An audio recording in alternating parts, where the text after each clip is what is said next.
Just gonna do a full acceleration here. Ready, and let's go.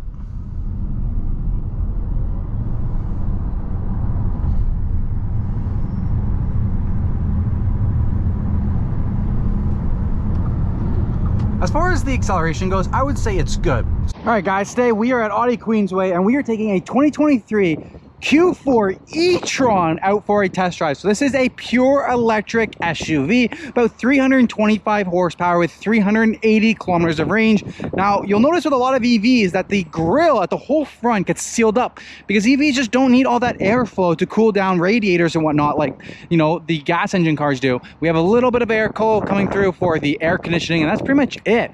Looks like with this one, there's a plug here for no front camera. So you got to go with an upgraded package in order to get that upgraded 360 parking camera. Always like how Audi's headlights have this very distinguished design with the lower high beams and low beams there with a LED light bar strip for the daytime running lights.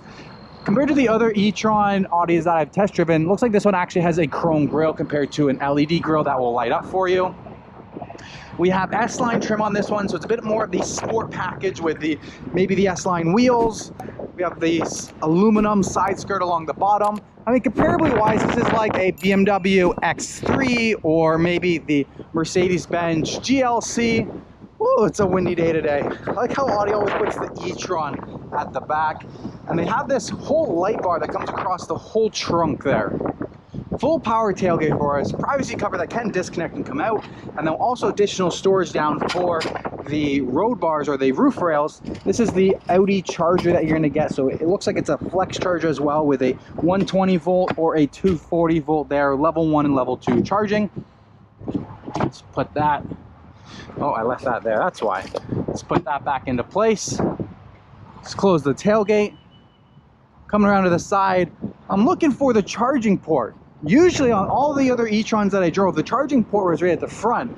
Did I miss it back around on the passenger side? Okay, so it's where the normal gas tank would be for your charging level 1 and level 2 charger. So that's where it is on the S3, because I did test drive the e-tron GT and the Q8 e-tron. So if you guys want to check those videos out, check my channel. But let's hop inside and go for a drive. Before we get to the fronts, let's take the back seats. We got black leather interior. I have the driver's seat in a good position, and I've got plenty of legroom. I've got plenty of headroom here. We got rear climate control, 2 USB-C ports, and looks like a very large panoramic glass sunroof. Now, I have driven quite a couple Audis now, and the Q4 E-Tron has been quite different from the rest of them. So let's turn that on to start driving. Oh, so to start driving, you just have to put into drive. One thing I found interesting is the sunroof control right up here. You just swipe it. There's no actual physical button to activate the sunroof, which is cool. The infotainment system seems to be larger on this one compared to the other models that I've driven. It's also a little bit on an angle towards me I like. The infotainment system's larger, but the gauge cluster is actually smaller. And then we have a flat top steering wheel as long as a flat bottom steering wheel, perforated leather on the side, and we have this similar steering wheel that was on the the Q8 e-tron. Ooh, is that an R8 coming in? Or an Audi TT? I don't know what that is, but it is purely wrapped and got enclosed trailer drop off. I'd love to see what that is. I think that's probably one of the very last R8s, it looks like, from the outsides here. But let's focus back in on our Q5 test drive. Can't see what's coming down the road here. And we're good. I just want to get completely out of traffic here. There we go. So the steering wheel design is a little bit different, a little bit the same. A little bit the same where like this open tier is very interesting compared to other steerings, flat bottoms, but the controls here are a little bit different than I've seen on other Audis. We have our view button, and then you have the over button. So that's similar as well. So you have your map there, and then when you click view, it's either like large map or smaller map. 336 kilometers of range at 75% of a battery charge here. But it's different buttons on the steering wheel. All the other Audis I drove all had these same buttons here, so this is the first one that's different. We also have the heated steering wheel button on the steering wheel, which I think that's the place that it should be. Heated steering wheel button should not be in the infotainment system like on other models or even other brands. It should be right on the steering wheel. We do have paddle shifters here, but what do we need paddle shifters for on an electric car?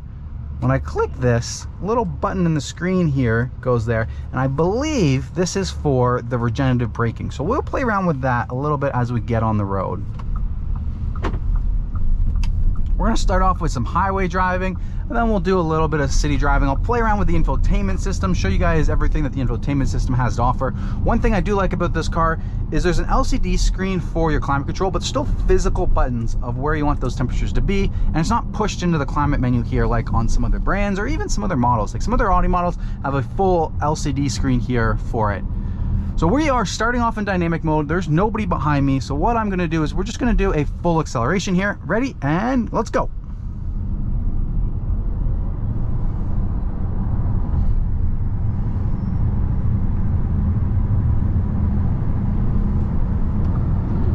As far as the acceleration goes, I would say it's good. It's not overwhelming. It didn't snap my head back to the headrest. Certainly, you know, a lot of other brands with their electric cars, and even the Audi E-Tron GT, like the power is instant and a gas engine just can't compare. On this one, you know, maybe a gas engine can compare. Maybe if I'm taking the most upgraded engine version for a Q4 for a test drive, it's gonna have a little bit more, because it definitely felt a little bit sluggish there compared to other models. But when people are thinking electric, they're thinking of economy. They're not thinking of, I need to go as fast as possible. There are a few performance electrics for that, but most of the people in the EV and most of the cars built in the EV now, they're not built towards performance, they're built towards, you know, better for the environment, which, you know, that's a whole nother case, whether it's actually better for the environment or not. I mean, we can have that discussion down in the comments below. Personally, I don't think EVs are better for the environment because of the toxic waste that they create when the batteries are no longer in use, but that's another subject. But as far as the acceleration goes, it's pretty timid, it's pretty tame. And right now, when I let my foot off the gas pedal, there's no really regenerative braking. And I think that's where these paddle shifters come in. So if I go negative on the paddle shifter, I don't see anything changing. If I go positive, I'm not seeing anything changing now that we're actually driving. So maybe that's something where, oh, there we go. Now it's just activated. So maybe you can't be accelerating. Foot off the pedal, then you click it. I can definitely feel the regen more now. I can definitely feel it more. And now it's intense. I was driving the E-Tron GT and I found that's where the paddle shifters were. When I was in the QA E-Tron, I couldn't find it anywhere in the infotainment system. Didn't realize the paddle shifters on it. The E-Tron GT, I did, but this one has a 4th setting versus 3 on the GT, and there's even more regen braking, but now it seems to be gone. So it seems to, as soon as you step on the gas pedal, it goes back to normal. So it's only just like right now, you can use the regen, but you have to do that every single time. If you guys know a little bit more about this system, you know, feel free to let me know in the comments. But there is also the transmission toggle down here has a B mode, which I believe that seems to be the permanent brake mode. Yeah, so now we're just in permanent one touch pedal feel mode compared to before. One thing I always like to do in these test drives is test out the navigation. So we're going to turn on the navigation here. We're going to go into a search. And I like with Audi, whenever you're driving and you go for a search, it brings you up this pad here where you just draw what it is that you're looking for. And it actually works very well. Audi Queensway.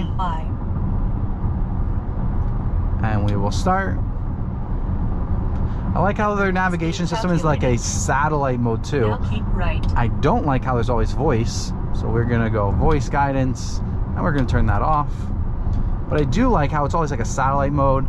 And then if you click over here, view again, we can get full navigation mode in the gauge cluster, which is pretty cool. There's nobody behind me. We're gonna let that regenerative braking bring us down. We'll get down to about 70, and then we're gonna do a full acceleration again. All right, let's go.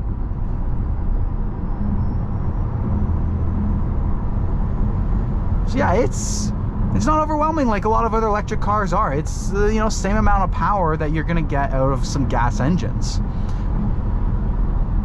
But it certainly is quiet. And I mean, one thing I love about EVs, convenience. You no longer have to stop at a gas station. You can just charge this in at home. That's awesome.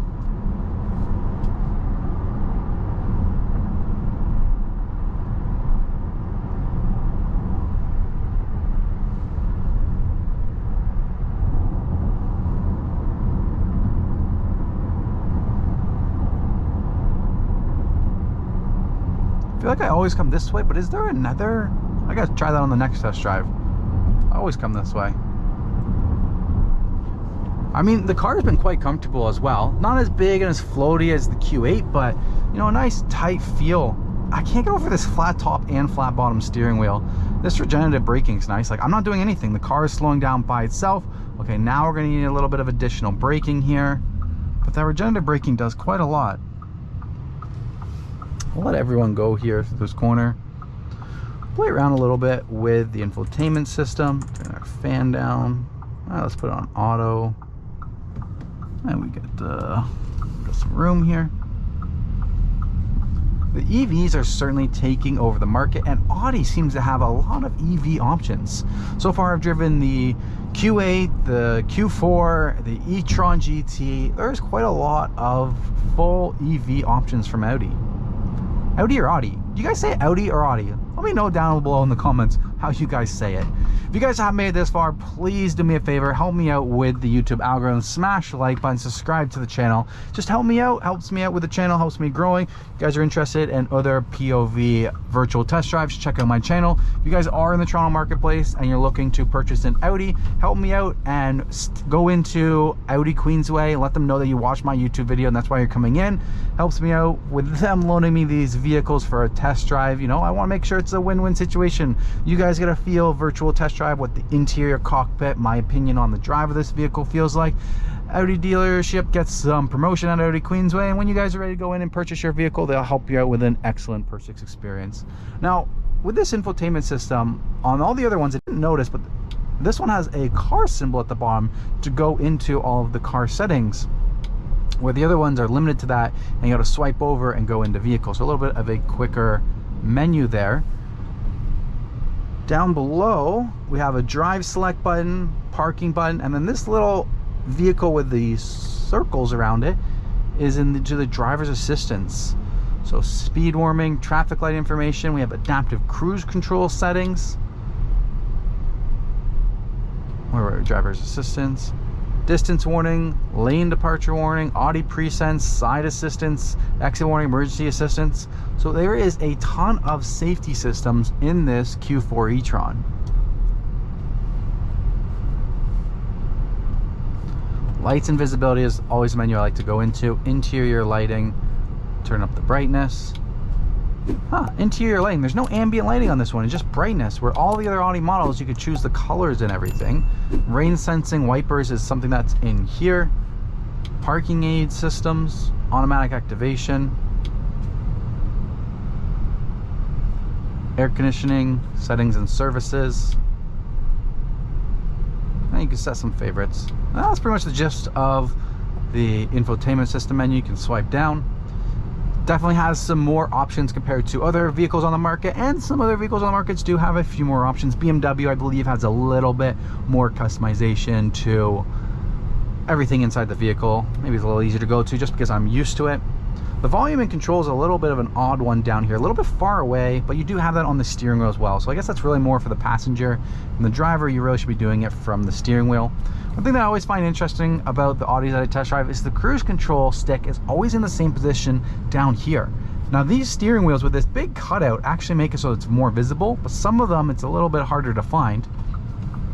This one does have the active stop and go cruise control, radar sensing, so turn that on, and then I'll go up, and then if you push it forward, it just turns it off, which I find is odd because it sticks forward. So it's a very odd thing. Personally, I think that Audi should be moving it up onto the steering wheel here versus having it as a hidden little toggle down there, but that is what it is. I like the aluminum sport pedals we have on this one. And I will say with the Audis, a lot of them have a really good ergonomic place to put your hand on the shifter. This one doesn't have that. Even the E-Tron GT didn't have it on the shifter itself, but there's like a bar and then the shifter was with your thumb. It was very convenient. This one, it's kind of like the S3. There's like nothing here and just a little toggle, and it just drops down. I do like how you have your 2 cup holders in a convenient spot. Lots of additional storage and 2 USB-C ports down there. So there's definitely some good pluses and some minuses compared to some of the other models.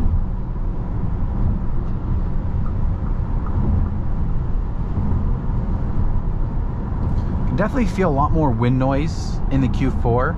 And this aluminum trim along the top is bright, and there's almost like a glare coming off it. It's like a flat horizontal as well, so the sun really hits on it and then bounces into your eyes. So being this glossy aluminum trim on this kind of angle seems like an interesting option.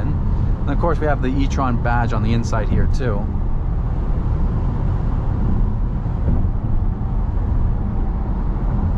Seats are good, comfortable, a little stiff.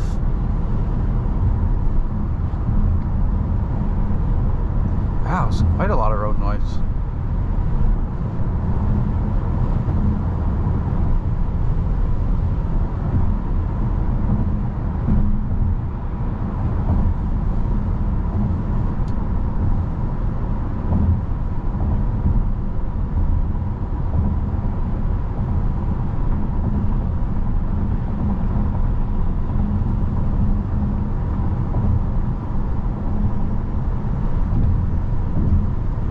It's like sometimes I feel like I'm going to accelerate fast, and then it seems like accelerating fast, but then it just doesn't keep going. It kind of like slows down a bit. It doesn't feel much faster than, say, like a 2-liter turbocharged engine is going to push out.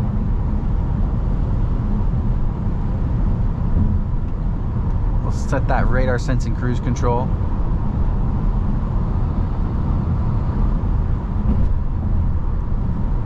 Interestingly, I have aluminum trim all up here. Man, I'm on this cruise control and the steering seems to be like lane centering. Is it? Yeah, it is lane centering. A little shaky though. We have a lot of black trim over here. You can see the S line here on the steering wheel.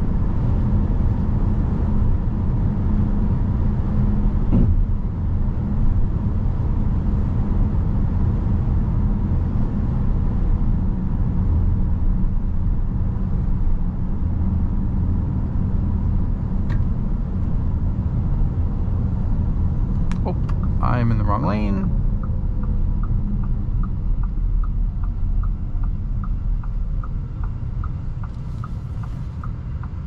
So even on the brake mode, it still creeps forward. It doesn't bring you down to a complete stop. With the BMW on the brake mode, it brings you down to a complete stop. But I know Tesla, they're only on brake mode. One touch pedal feel brings you down to that complete stop. We got messages, we got weather, we got news, legal notes. What is that? It's loading. Okay, I'll let that load up. Got the advance. You can see the blind spot monitoring. I like how it's on the mirror housing versus the actual mirror. It makes it a lot brighter and easier to see.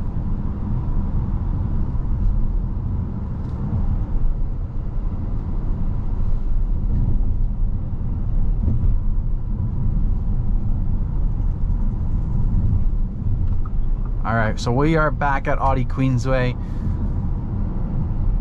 That's pretty much all I have for this video. This car I don't believe this car has the parking assistant, so we're not going to be playing around with any of that stuff. But if you guys made it all the way to the end, I have got a little tidbit for you that you might find a little bit interesting. We're going to pop the hood on this and see what it looks like under the engine bay on a pure electric car.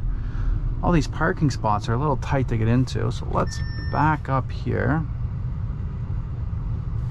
Is that a parking spot ahead of us?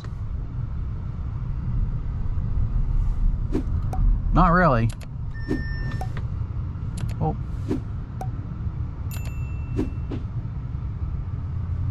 We're gonna back up.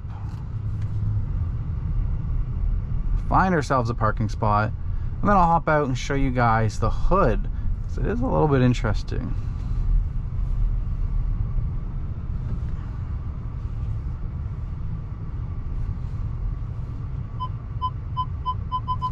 All right. Parking brake and park is the same. There is a release right here. Click this toggle right here and we have nothing. So when I was test driving the Q8, there's a little bit of a frunk for the charging cable. I thought that we might have that in the S3 or the Q4 as well. Sorry, my apologies getting all these audio names mixed up, but there's nothing here. Just crash support and then the electric components there and nothing really else. It doesn't even have hood shocks. It's a manual one, so that's interesting. All right, that's my video. Hope you guys enjoyed it. Like I said, smash the like button, helps me out. Subscribe to the channel. Come visit Audi Queensway to test drive and purchase your Audi. Thank you guys so much. Peace out.